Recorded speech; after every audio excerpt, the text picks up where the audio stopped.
Mesdames et messieurs, bonjour. Merci de nous rejoindre sur RTI1, les titres de cette édition.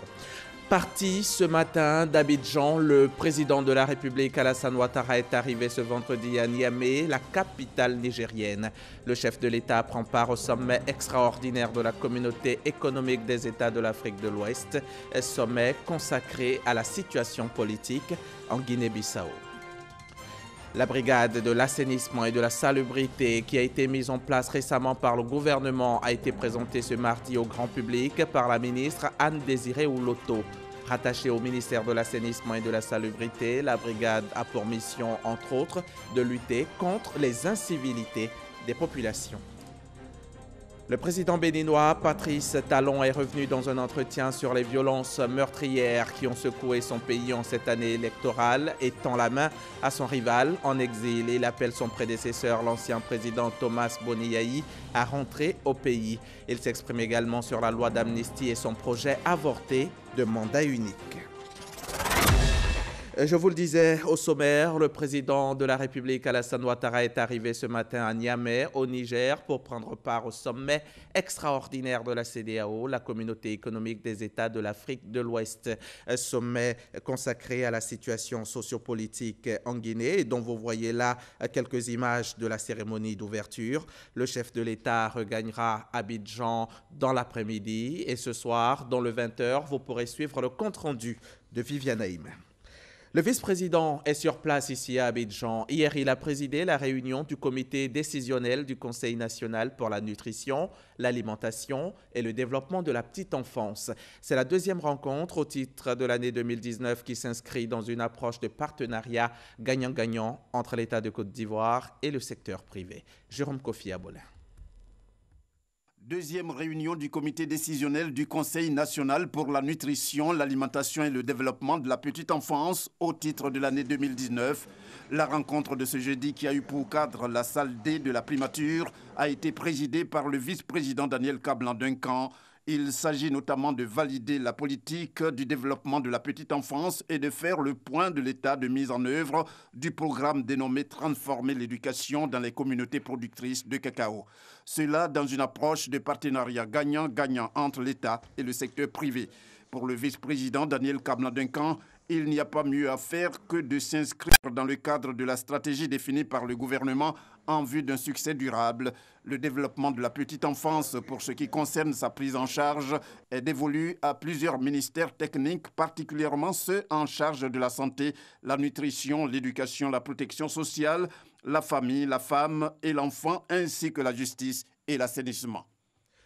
Amadou Soumaoro a été fait hier ambassadeur de la paix. Le président de l'Assemblée nationale a été ainsi distingué par la Fédération pour la paix universelle et l'Association internationale des parlementaires pour la paix. Selon elle, Amadou Soumaoro est un exemple au regard de ses initiatives de paix et de cohésion sociale. Le compte-rendu de Moussa Konaté. Amadou Soumaoro, distingué ambassadeur de la paix, le président de l'Assemblée nationale et de l'Assemblée parlementaire de la francophonie, est récompensé pour ses actions en faveur de la promotion de la paix, une distinction de la Fondation pour la paix universelle. Cet homme, ce digne fils de la Côte d'Ivoire, a des qualités que nous avons reconnues. Qualité d'ouverture, qualité d'écoute. Il est surtout courageux quand il s'agit de la paix. Nous n'avons fait que l'encourager. Nous n'avons fait que confirmer ce qu'il est déjà, à savoir quelqu'un qui défend la cause de la paix pour le pays. Et nous l'encourageons à défendre les intérêts de la paix dans notre pays. Et nous nous faisons confiance et nous comptons sur lui. Pour le nouvel ambassadeur de la paix, c'est toute son institution qui est honorée. Le président Amadou Soumaoro a réaffirmé son engagement à demeurer un artisan de paix. Ma vision de la paix n'est donc autre que celle que nous a inculquée le président Félix Houphouët-Boigny et qui est aussi celle de son digne fils, son digne héritier, le président de la République, son Excellence Alassane Ouattara. Mon engagement et mon combat politique s'inscrivent dans cette philosophie du vivre ensemble.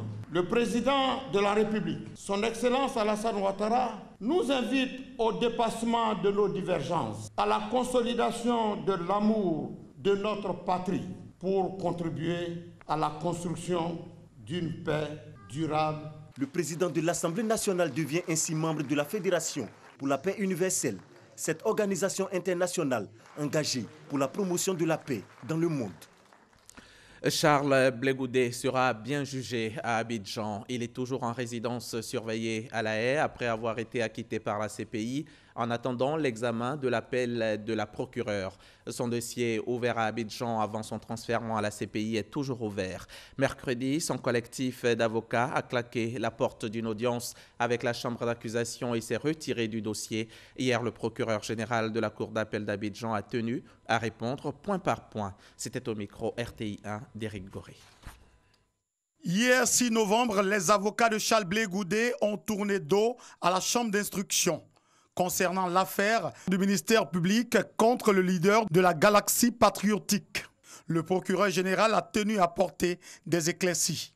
Selon lui, les avocats de l'accusé évoquent des vices de procédure dont l'acquittement de Charles Blé Goudet par la Cour pénale internationale. Des affirmations que le procureur rejette. Pour lui, les règles de la Cour pénale internationale n'interdisent pas les poursuites de l'État de Côte d'Ivoire contre Charles Blé Goudet.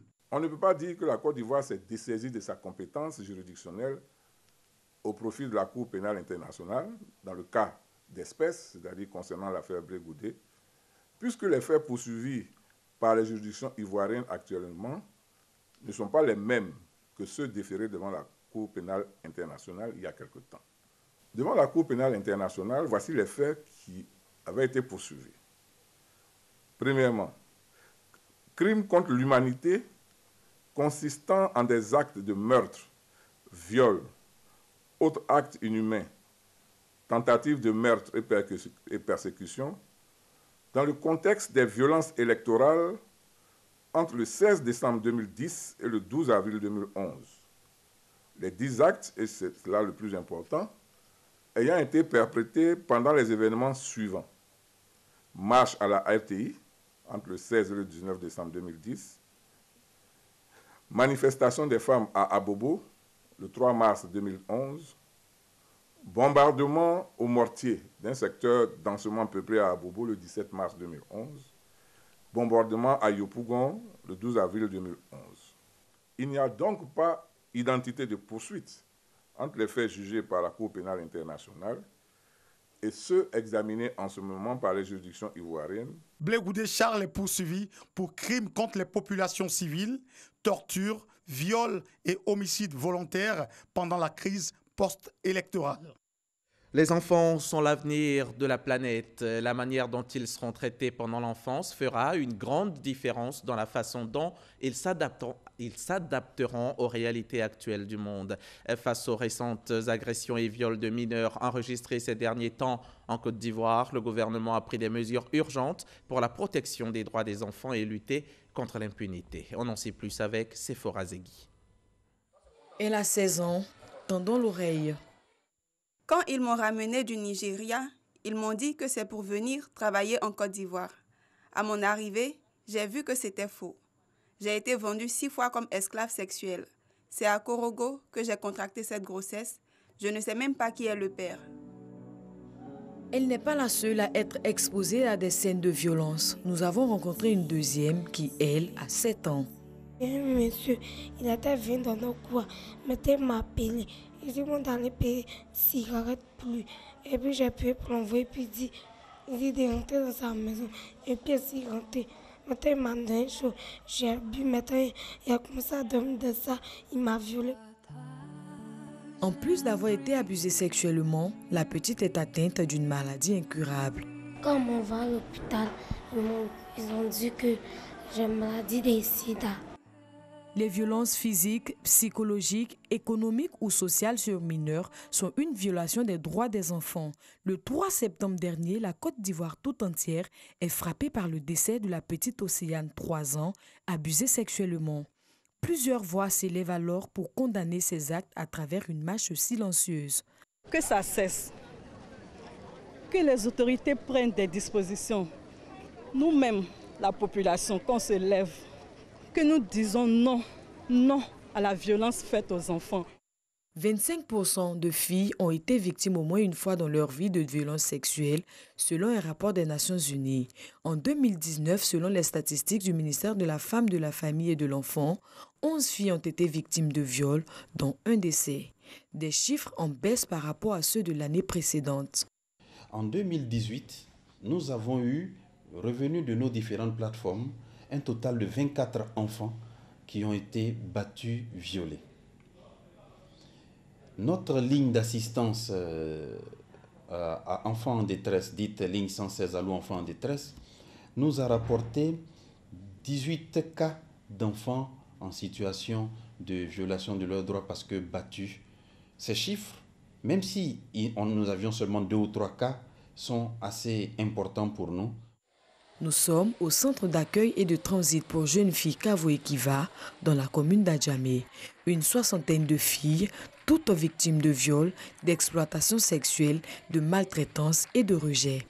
Pour lutter contre cette violence faite aux enfants, nous disons qu'il faut sensibiliser. Et pour cela, nous avons mis en place des écoles des parents.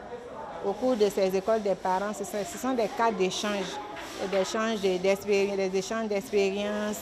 Et on donne l'information, la bonne information aux parents qui leur permet de pouvoir communiquer suffisamment avec leurs enfants. Pour leur redonner envie de vivre, Mariam et son ONG sensibilisent depuis 16 ans et il n'y a pas que l'alphabétisation. Si on ne sait pas lire et écrire, si on n'est pas capable de voir ce qui se passe, l'éducation c'est aussi ça, c'est de voir ce qui se passe autour de soi et de ne pas accepter l'inacceptable. En 2014, le gouvernement avait érigé la promotion et la protection des droits de l'enfant au rang de priorité de l'action gouvernementale. Cette vision est traduite en actions concrètes par des réformes. Nous ouvrons donc des espaces de sensibilisation auprès des communautés. Et ces communautés ont pour rôle d'aider l'État de Côte d'Ivoire, par le biais du ministère de la Famille, de la Femme et de l'Enfant, à prendre soin de ces enfants. La direction de la protection de l'enfant depuis quelques années sensibilise sur le terrain. Et pour une véritable protection des enfants, un guide est mis à la disposition des parents. N'est-il pas bon pour un parent d'accompagner son enfant jusqu'à la porte de sa classe, de le confier à son maître et de rentrer et revenir le chercher? C'est malheureusement qu'on voit des enfants qui marchent tout seuls pour aller dans leurs écoles. Ils sont exposés à toute agression physique, morale, psychologique. Des enfants qui peuvent croiser toute forme de pudeur dans les rues parce qu'ils sont seuls. Et ça peut les détourner même de l'école. Une triste réalité dans plusieurs pays. En Côte d'Ivoire, le gouvernement durcit le ton. C'est la tolérance zéro pour les cas de violence sur mineurs. Cette année même, une loi portant code pénal en vue d'assurer la sécurité et la paix sociale a été adoptée et cette loi réprime sévèrement les cas de viol. Donc, sont punis d'un emprisonnement de 5 à 25 ans les cas de viol. Et lorsqu'il s'agit d'un enfant mineur, notamment d'une petite fille, il s'agit d'enfants vulnérables ou encore de viol collectif, c'est la prison à vie. Un manuel puis des dispositions prises pour mieux lutter contre ce phénomène. Une sous-direction rattachée au ministère de l'Intérieur a même été créée. Il s'agit pour les pouvoirs publics de renforcer le dispositif de protection des enfants. Droits des enfants, la lutte contre les violences faites aux mineurs, c'est un reportage RTI 1 à revoir sur tous nos réseaux sociaux. La première édition du Forum de gestion des startups et PME s'est tenue récemment dans la commune du Plateau. C'est un événement qui vise à promouvoir l'entrepreneuriat des jeunes à travers des échanges et des partages d'expériences entre professionnels du secteur et participants. Le reportage de Safia Trouyaté dans un récit de Jean-Luc Bangbo. Ils sont étudiants pour la plupart, mais également fondateurs de start-up. Ces jeunes entrepreneurs ont décidé d'impacter la jeunesse à travers la création de ce forum dédié à l'entrepreneuriat. Demain, nous serons aussi appelés à aller sur le marché de l'emploi. Donc, s'il n'y a pas d'entreprise pour accueillir les étudiants que nous sommes, dans ce cas-là, nous allons tous rester des chômeurs. Donc, si nos aînés ont compris que l'entrepreneuriat aujourd'hui peut embaucher pas mal d'étudiants, donc il est pour nous de les encourager, de les aider à véritablement s'installer afin qu'au sortir de nos différentes formations, on va aussi créer nos entreprises. Aujourd'hui, je vais dire merci. J'ai échoué à 3 concours d'intégration dans la fonction publique. Avant, moi, je me suis dit, bon, si là-bas, c'est qu'un chemin qui est fermé, il faudrait que moi, je puisse me trouver un nouveau chemin. J'y suis allé, je me suis approché. C'est dire que réellement, si beaucoup de jeunes se mettent à l'entrepreneuriat en Côte d'Ivoire, on va vraiment résorber aussi ce problème de chômage qui est là. Les experts qui ont pris part à ce forum ont instruit les jeunes sur les questions relatives aux conditions de création des différents types d'entreprises. Généralement, lorsqu'on se trouve dans le secteur informel, nous sommes limités. On ne peut pas postuler à certains marchés. Et lorsque je suis constitué en entreprise, il y a l'assurance, il y a la crédibilité au niveau des investisseurs. Donc du coup, je suis amené à pouvoir accroître mon entreprise. Le rendez-vous des jeunes entrepreneurs, qui était à sa première édition, se déroulera chaque trimestre. Afin de tirer un meilleur profit de leurs matières premières extractives, les Africains optent pour un partenariat nouveau avec la Chine. À l'initiative de la Coalition africaine pour la redevabilité des entreprises, une trentaine d'ONG venues de plusieurs pays du continent se sont réunies récemment ici à Abidjan pour définir un nouveau cadre de coopération avec la Chine. Lonsini Bakayoko. Dans les industries extractives, les droits sociaux des travailleurs africains employés par les entreprises chinoises sont régulièrement bafoués. Quand on parle de développement, c'est quelque chose qui doit être aussi mutuel. Ils viennent pour chercher des matières premières, ils veulent aider l'Afrique aussi à se développer. Alors cela doit se passer dans le respect strict des droits de l'homme et de nos lois et règlements au niveau de l'Afrique. Si pour les normes sociales, ces entreprises chinoises font preuve de très peu de responsabilité, il en va de même pour les normes environnementales qui, également, sont systématiquement négligées dans la quête des ressources naturelles. Il y a le plus souvent un manque de transparence qui accompagne les investissements. On ne sait pas quelles en sont les modalités, quels sont les domaines et les impacts de ces investissements.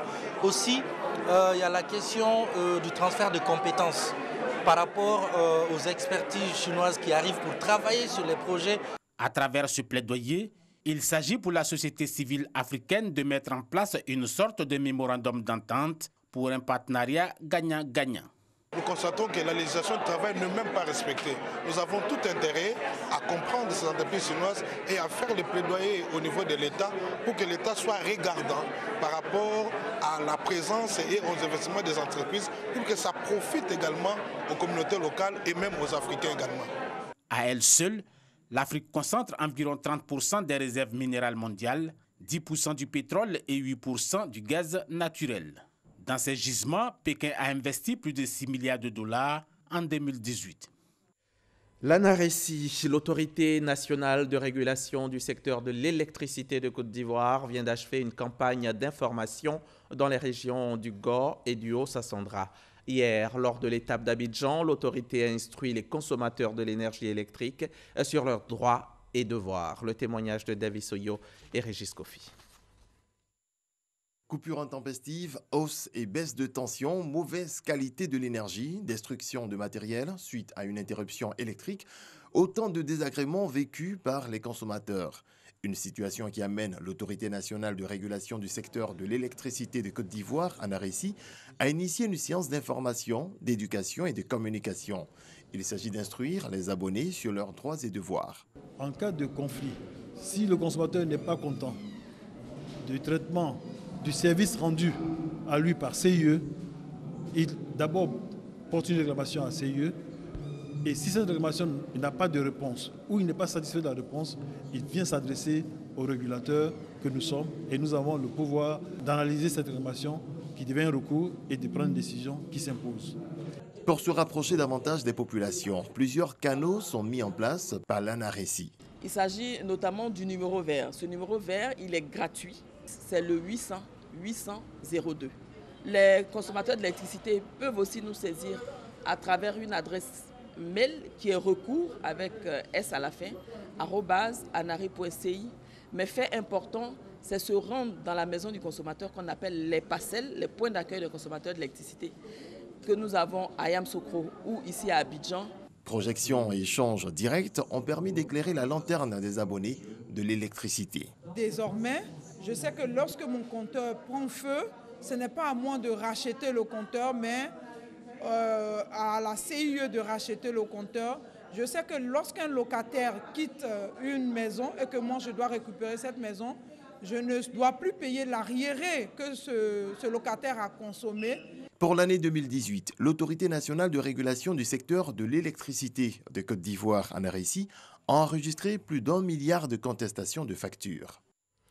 C'est parti pour la deuxième édition de la compétition du e-agriculture. Le Hackathon CIV Agriac 2019 a été lancé hier à Marcory, dans le sud d'Abidjan. Cette compétition s'inscrit dans la volonté de l'État de Côte d'Ivoire à rendre plus efficiente la mise en œuvre de la réforme du secteur agricole par le moyen des TIC, les technologies de l'information et de la communication. Les agriculteurs ivoiriens désormais formés à l'usage des technologies numériques. C'est dans cette dynamique que la compétition pour le développement des solutions numériques et technologiques au service de l'agriculture démarre cette année encore. L'objectif principal est d'accroître l'accès aux services numériques dans les collectivités rurales afin d'améliorer la productivité agricole. Lors de cette compétition, nous avons présenté notre projet dénommé BioSave, qui est une application numérique qui permet à l'agriculteur d'apprendre à recycler ses déchets pour en faire de l'engrais. Voilà. Il y a aussi des recettes d'insecticides artisanales bio qu'il pourra faire à partir de produits locaux. Les autorités présentes à cette rencontre de lancement ont salué l'initiative et encouragé les prochains groupes en compétition. Quand on voit un peu les prouesses que ces jeunes ont eu à faire, notamment la première édition d'abord de lauréats, dont les résultats nous ont été présentés et qui sont encourageants pour notamment le devenir de l'agriculture dans d'autres pays et surtout l'agriculture performante et qui utilise des solutions numériques afin de pouvoir être de plus en plus rentable. Pour cette deuxième édition, naturellement, nous encourageons les candidats et nous les exhortons surtout à une saine compétition. Cette compétition est ouverte aux jeunes dont l'âge varie entre 18 et 35 ans. Ils devront être résidents en Côte d'Ivoire et se constituer en équipe de 5 membres, dont 2 candidatures féminines obligatoires. C'était un reportage de Safiat Kouyaté et Lanciné Bakayoko. La journée mondiale de la vue est une journée annuelle de sensibilisation qui a lieu le 2e jeudi d'octobre. Son objectif est d'attirer l'attention sur la cécité et la déficience visuelle. L'édition 2019 a été célébrée hier ici en Côte d'Ivoire. L'objectif du ministère de la Santé et de l'Hygiène publique est d'atteindre un taux de 0% de malades oculaires sur l'ensemble du territoire national. Reportage Christelle Bédédja et Jean-Marc Djadji. Depuis sa tendre enfance, Ahmed souffre de troubles oculaires, un handicap qui aujourd'hui demeure un lointain souvenir. Et ce, grâce au programme de la santé oculaire PNSO. J'étais atteint des 2 yeux. Avant qu'on arrive à l'opération, vraiment c'est difficile. Je ne peux pas être dans la maison, je ne peux pas sortir. Dans la journée même, là je n'ose même pas mettre ma tête au dehors. Et le soir, la nuit, là je peux mettre un peu dans la journée. Grâce au programme national de la santé oculaire, j'ai pu être opéré. Vraiment, là, depuis ce temps-là, vraiment, je suis très content. La Journée mondiale de la vue offre chaque année l'occasion d'être mieux sensibilisé et de s'engager davantage à réduire le taux de prévalence oculaire sur l'ensemble du territoire. La prévalence de la cécité dans les enquêtes RAB, qu'on appelle les enquêtes rapides d'appréciation de la cécité, donne la prévalence de la cécité à 3,1%. C'est énorme. Avec en première ligne de cause la cataracte qui représente environ 48% et vient les vices de réfraction. Et il faut dire que c'est environ 1 million et quelques de personnes qui sont considérées comme aveugles en Côte d'Ivoire. Selon l'Organisation mondiale de la santé, OMS, chaque année, au moins 2,2 milliards de personnes sont atteintes de déficience visuelle ou de cécité. En Côte d'Ivoire, la Journée mondiale de la vue s'est soldée par la remise de 90 paires de lunettes à 90 élèves du district d'Abidjan et par des consultations gratuites. Le programme national de la santé oculaire compte étendre son champ d'action aux villes de l'intérieur en consultant plus de 1000 personnes gratuitement. Et pour la bonne santé des populations, l'État de Côte d'Ivoire a mis sur pied une brigade d'assainissement et de salubrité qui a pour mission, entre autres, de lutter contre les incivilités des populations. Elle a été présentée cette semaine par la ministre Anne Désiré Ouloto en présence de notre reporter Grace Kando. La brigade de l'assainissement et de la salubrité a pour mission de renforcer la lutte contre les incivilités à travers notamment l'information, la sensibilisation des populations et le renforcement du contrôle de l'application des règles de salubrité. Créée en 2007, la brigade de la salubrité a été restructurée en 2011. Elle compte à ce jour plusieurs actions à son actif. Au total, 12 484 patrouilles dans le district d'Abidjan. Démantelé environ 47 unités de fabrique d'eau en sachets plastiques. Engagé des procédures de fermeture de 3 usines de fabrication d'eau en sachets plastiques. Confisqué une centaine de réfrigérateurs et autres servant à la commercialisation de sachets plastiques. Les 116 membres de la brigade de l'assainissement et de la salubrité ont été exhortés à produire des résultats tangibles. Vous devez démontrer que le gouvernement voit juste en faisant confiance à sa jeunesse. Soyez des agents déterminés et des citoyens qui adhèrent à la vision du président de la République. Je veux que vous soyez des agents motivés, intègres, disciplinés, soucieux du travail bien fait. Je veux que vous soyez exemplaires dans l'exécution de votre mission. Pour être plus efficace sur le terrain, la brigade de l'assainissement et de la salubrité a reçu un véhicule et des engins à 2 roues. Les chefs de service et les directeurs n'ont pas été oubliés. Ils ont reçu des véhicules.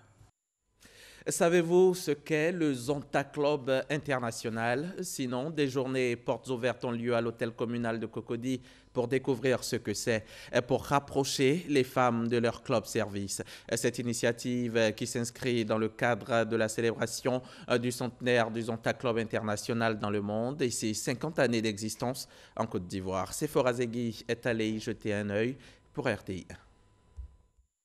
Viens découvrir le Zonta Club international. C'est autour de ce thème que se déroulent les journées portes ouvertes de ce club service. Sa mission, responsabiliser les femmes par le plaidoyer et les aider à s'autonomiser. On a compris que le Zonta s'occupe beaucoup de ce que les femmes font. Le Zonta s'occupe vraiment de l'amélioration des conditions des femmes. Ce 8 novembre, les Ontariennes fêtent leur 100 années d'existence dans le monde. Occasion pour les membres de marquer une halte et faire la rétrospective. L'organisation aura 50 ans en Côte d'Ivoire. Nous avions fait beaucoup d'activités au niveau de Divo, pendant les 16 jours d'activisme, dénoncer les violences faites aux femmes. Le Zonta Club d'Abidjan a construit une maternité à Petit Badian, qui aujourd'hui est devenu pratiquement un petit hôpital. Nous avions réhabilité également le mur du jardin botanique. Et puis, nous avions mené une action aussi dans le cas des femmes atteintes du sida. Le Zonta Club international a été créé le 8 novembre 1919 à Buffalo, aux États-Unis, pour réduire les inégalités entre hommes et femmes. L'ONG comptabilise 30 000 membres et est présente dans 17 pays au monde. Le ministre de l'Emploi et de la Protection sociale porte à la connaissance des populations vivant en Côte d'Ivoire que le dimanche 10 novembre 2019, lendemain de la commémoration du Mawlud, est déclaré jour férié et chômé sur toute l'étendue du territoire national. Patrice Talon brise le mur du silence qui entoure le franc CFA depuis des années. Il annonce que très rapidement, les réserves de change logées auprès du Trésor français vont être transférées hors de France. Le président béninois revient notamment sur la crise politique et sur les violences meurtrières qui ont secoué son pays lors des législatives du 28 avril dernier, qui se sont déroulées en l'absence des partis d'opposition et avec un taux d'abstention record. Il appelle par ailleurs son prédécesseur actuellement en exil, l'ancien président Thomas Boniayi, à rentrer au pays. Donald Trump est condamné à verser 2 millions de dollars de dommages et intérêts à des œuvres de charité, une décision prise dans le cadre d'un accord à l'amiable négocié par le président américain pour mettre fin à une procédure intentée contre lui. Il avait notamment organisé un gala de charité dans l'Iowa, mais avait utilisé les fonds pour sa campagne présidentielle. Donald Trump a plusieurs fois affirmé qu'il ne céderait pas dans ce dossier. Il s'est finalement résolu à négocier plutôt que d'affronter un procès. Avant de refermer ce journal, sachez que tout à l'heure, à partir de 16h20, RTI 1 vous proposera l'essentiel des Jeux handisport de Dubaï, et ce, pendant 9 jours. C'est la fin de ce 13h. Merci de l'avoir suivi. Cliquez sur les www.rti.ci pour le revoir. À demain, même heure, ici même sur la chaîne qui rassemble.